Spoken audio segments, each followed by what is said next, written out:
Welcome everyone. Happy Wednesday. Nellie here. We are talking about our Transition Tuesday in action. This is our focus for the week is our seated straddle pose, also known as just a wide forward fold. So we'll be talking about some different transitions we can do for that. If you have any transitions, feel free to add them in the comments so we can all share and just have like a good pool of transitions and ideas we can pull from. All right, so I hope the sound is coming through okay. You can give me, just a little thumbs up. Let me know that the sound's coming through okay, and we will get started. So welcome. Feel free to give me a little wave to say hello. We are talking about our seated straddle pose this week, also known as a wide forward fold, Upavisa Konasana, and we'll talk about some different transitions we can do. So I was going to break them down into 3 sections for us. We'll talk about some transitions we can do for the pose using like a yin style approach. We'll talk about transitions we can do for more of a strength building approach. And we'll then wrap up with some transitions we can do to make it more flowy. Maybe you want to include this in your main flow or just, kind of flow in and out of poses. So we'll talk about that one at the end.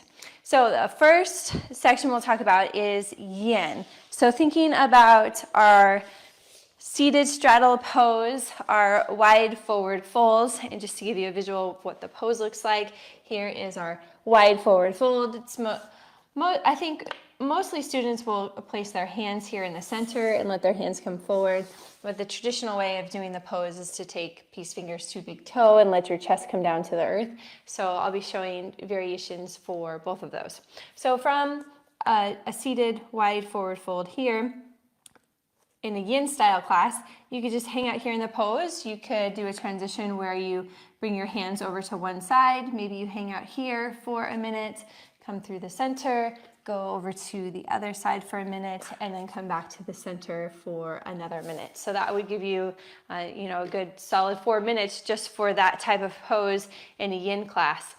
Some other transitions you can do from this pose, more of like a restorative yin, is to take your Parvita Janusirsasana, your head to knee pose, revolved. So if you think of Janusirsasana like this, you could take it from this position. I like to go from a side bend, so the revolved variation of this pose, and then come to a wide forward fold and switch, take it on the other side. So it just adds a nice variety in between sides. Rather than going from one side to the other, you could take a seated forward fold, a wide seated forward fold in between.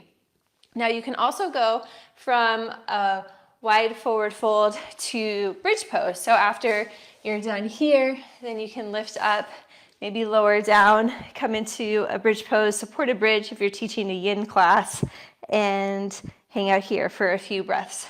So that's a nice transition, especially when you've been folding forward for so long.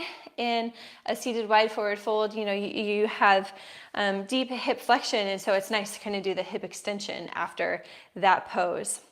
Some other things that you can do with a seated wide forward fold afterwards, I like to have students just take some windshield wipers. So you place your hands behind you like so, and just let your knees go side to side. Also kind of gives you a good butt massage when you just let your knees go side to side. So this is a kind of like a nice counter pose to the seated wide forward fold, seated straddle. And you can also do, so the last one I'll talk about here, when we're talking about yin, more of like a grounding type of transition, is when you're here in your wide forward fold, you could transition right into tortoise pose. So staying low, or maybe lifting up slightly, sliding your heels in, bringing your hands underneath, and coming down into tortoise pose.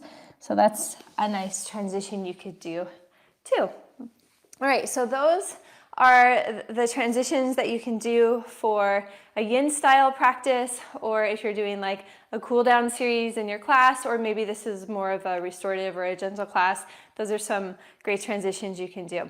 The next ones we'll talk about are more strength building. So we're here in our wide forward fold.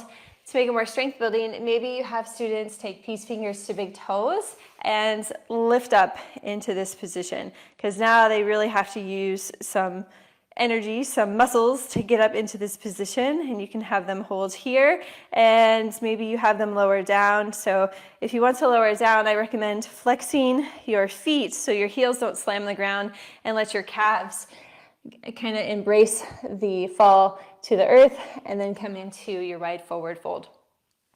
So that's the first strength building one you can do. The next one is just a wide boat. So I'll turn this way. If you think of boat pose like this, you could take a wide boat here, hold, lower down, come into a wide forward fold, and then maybe lift back up, and you hold here, lower down, come into a wide forward fold. So that could be like an active rest in between doing some strengthening for the core.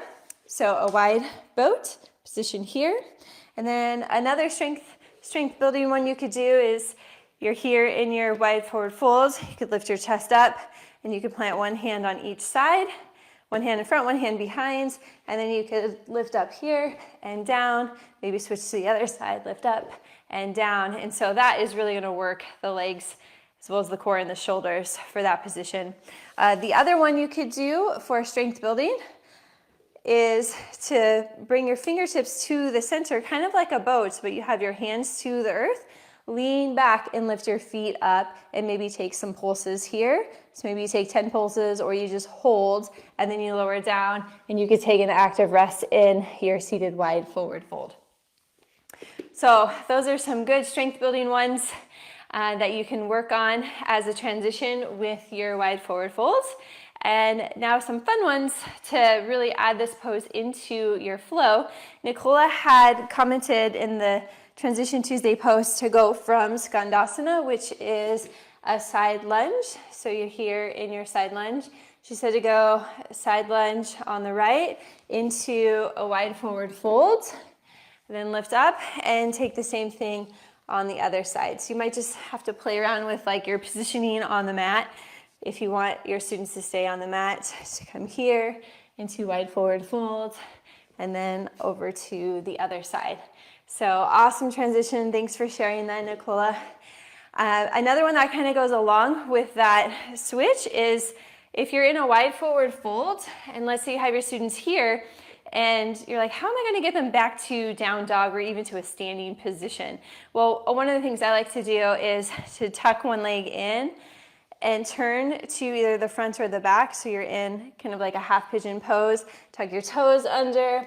You can come into a three-legged down dog, maybe lower your foot down, walk your hands back, rise up to standing, and then do whatever it is you had planned for your flow. Or if you're in your wide forward fold here, and I'll go on the other side, you can tuck your leg in, come to a half pigeon pose, maybe tuck your toes under, lift your leg up to the sky, and maybe you do some pulses here, or maybe just plant your foot through and rise up to a crescent lunge. So that's also an option you have for that. So that's getting out of the seated straddle pose. Some things you can do to get into seated straddle. Let's say you're in a standing position in class. Maybe you're here and you want to go into a seated straddle pose. So you have a couple different options. The first one is to just fold forward into your wide forward fold. Have your students heel toe their feet off to the side to lower down into seated straddle. You can walk their hands forward, or you can take peace fingers around big toes, and then you can come up. And so you could do that transition to go through pigeon pose, or maybe you have them bring their legs in, lift up and come into a yogi squat. And you could then take like a crow pose here, and then maybe just rise up to standing and go into whatever pose you had planned next.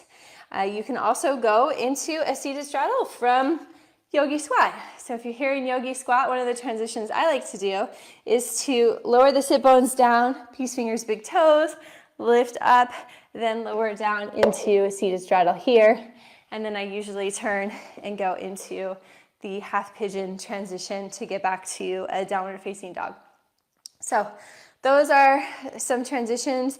Another one you can do is to roll back to plow pose. So maybe you're here in a butterfly position, which I guess you could also go from butterfly into like a seated forward fold for like a yin style. Maybe you're here in butterfly and you want to roll back to plow pose. You could roll back to plow, take peace fingers to big toe, roll forward and lift up and come into your position here, and then lower your feet down and come into a seated wide forward fold. So that could be a fun transition you do. You could even, have them lift up into this position first, and then roll back, come forward, right up into this position, maybe even take a few rolls there before you come down into the forward fold. So those are the transitions I have for you in regards to flowing from a seated wide forward fold. Now, a seated wide forward fold is so great on the inner thigh. So if you're incorporating this pose into your class, of what you're doing prior in your class. So what are you doing at the beginning of class to then come into this pose at the end? Because since it's working the inner thigh so much and you're doing, this forward fold motion, you just want to be mindful of how much you're working those two areas in the class. Because I like to use a seated wide forward fold, seated straddle, as kind of like a neutralizing or a counter pose to what I've done in my class. So for example, if my peak pose is a flying pigeon where I'm really working the outer thighs, or maybe I was doing a revolved bound crescent lunge or a revolved bound half moon pose, then that's really working the outer thigh a lot. So I want to be mindful of that when I come into the seated wide forward fold, or when I come into the yin pose to do a more neutralizing pose. So I think there's some questions up here. Let me take a look. Such a beautiful space to practice. Hi, Darlene. Oh, thank you. Thank you for the comments. All right. So those are the transitions I had for you today. I hope you have enjoyed them. If after watching this video you're like, oh, this would be a cool transition to do, just add that in the comments below or go to the transition post so that we just have a good pool of ideas that we can use. Because the name of this group is Creative Sequencing for Yoga Teachers. So I want to make sure that we are just collectively sharing our thoughts and our ideas on how we can spark that creativity in our classes so that we don't feel like we're repeating the same thing over and over again. It might not be a transition you want to do in your class, but hopefully it gives you some ideas on what you would like to do and how you can really tailor your sequencing to meet the needs of your students. So until next time, I hope you have a wonderful day. Love and light. Bye.